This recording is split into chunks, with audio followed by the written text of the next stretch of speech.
नमस्कार साथियों। आज की कहानी के क्रम में हम आपको एक ऐसी कहानी सुनाते हैं जिसको आपने कभी सुनी नहीं होगी। हमारी कहानी का शीर्षक है बुद्धि बड़ी या विवेक। इस कहानी के क्रम में मैं आपको बताता हूं कि किसी गांव में एक बनिया रहता था। उसके दो पुत्र थे। बनिया जिंदगी भर मेहनत मजदूरी की और जिसका परिणाम ये निकला कि उसने बहुत सारा धन इकट्ठा कर लिया था।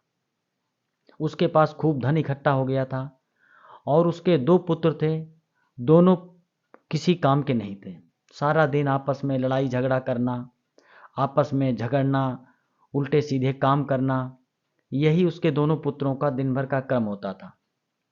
बनिया शाम को जब अपनी दुकान बंद करके घर वापस आता तो उसकी पत्नी उसको दोनों पुत्रों की शिकायत के बारे में बताती कि आज बड़े वाले पुत्र ने ऐसा किया, छोटे वाले पुत्र ने ऐसा किया। उसके उन पुत्रों के कामों को सुनकर के बनिया को बहुत दुख होता था, लेकिन फिर सोचता कि कोई बात नहीं, अभी तो ये लड़के हैं, आगे चल करके सुधार हो जाएगा, बदल जाएंगे। यही सोचकर वो उस बात को टाल देता था।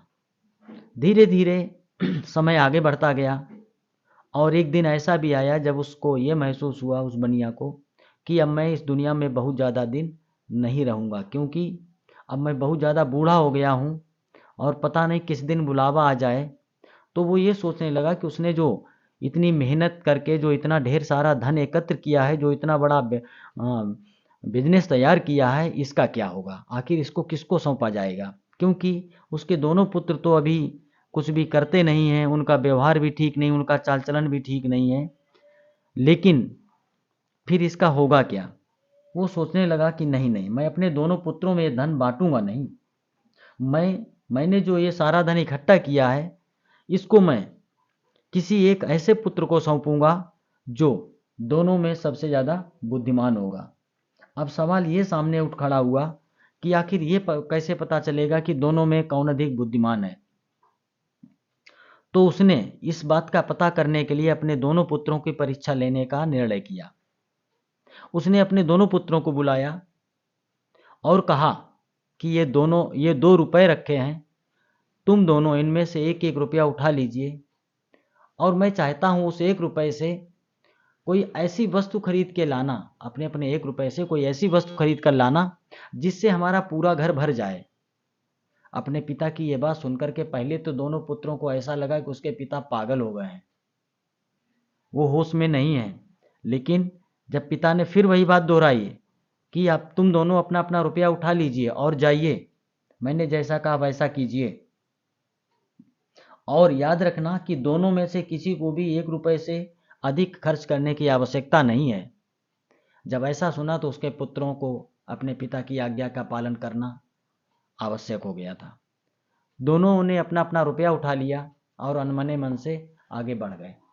तो जो बड़ा वाला पुत्र था वो सीधा अपना रुपया लेकर के दौड़ते हुए सीधा बाजार पहुंचा और दुकानों पे जाकर के हर वस्तु का मूल्य पता करने लगा और ये सोच रहा था कि आखिर इस 1 रुपए में ऐसी कौन सी चीज़ खरीदी जाए जिससे हमारा पूरा घर भर जाए। सुबह से लेके शाम आ गई, अभी वो मूल्य पता कर ही रहा था, तभी बाजार में उसको एक बैलगाड़ी दिखाई देती है जिसमें घास भरी हुई थी। वो तुरंत दौड़ता हुआ बैलगाड़ी के मालिक के पास गया और उससे घास का मूल्य पूछने लगा। धीरे धीरे मोल भाव करते करते अंत में जो है वो 1 रुपए में पूरी बैलगाड़ी की घास खरीदने में सफल हो गया और लाकर के अपने पिता के घर के दरवाजे के बाहर लाकर के घास को पलट देता है। फिर उसके बाद उस घास को वो अपने घर के अंदर भरने लगता है। जब सारी घास जितनी बैलगाड़ी में लाई थी, सारी घास जो है जो घर के अंदर हो गई, तो वो देखता है कि पूरा घर भरना तो दूर की बात, एक कमरा भी ठीक से नहीं भर पाया था। और इसके बाद चुपचाप दरवाजे पर आकर के, घर के बाहर दरवाजे पर आकर के अपने छोटे भाई का इंतजार करने लगा कि देखें छोटा भाई आखिर ऐसी कौन सी चीज़ खरीद कर लाता है।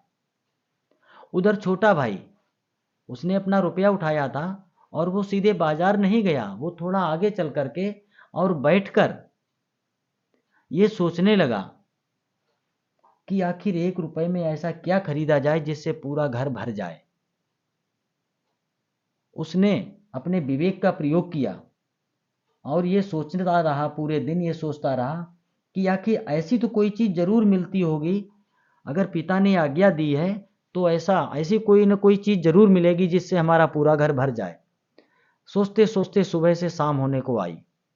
एकदम से उसके दिमाग में एक आइडिया आया और वो सीधा दौड़ते हुए एक दुकान पर गया।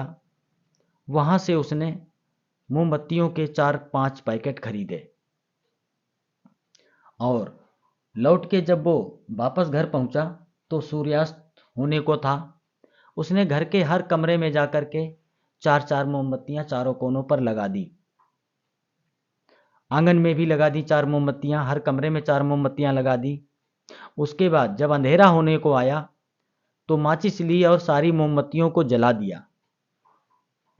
और जैसे ही मोमबत्तियां जलाई गईं तो उसका पूरा घर प्रकाश से जगमगा उठा, पूरा घर प्रकाश से भर गया। उसका पिता ये देख करके बहुत खुश हुआ और बोला, बेटा आज तुमने अपने विवेक के बल पर मुझे बहुत खुश किया। अब मैं समझ गया हूँ कि तुम मेरे ऐसे पुत्र हो जो हमारी इस जीवन भर की कमाई को सहेज कर रखोगे और इसे आगे बढ़ाओगे।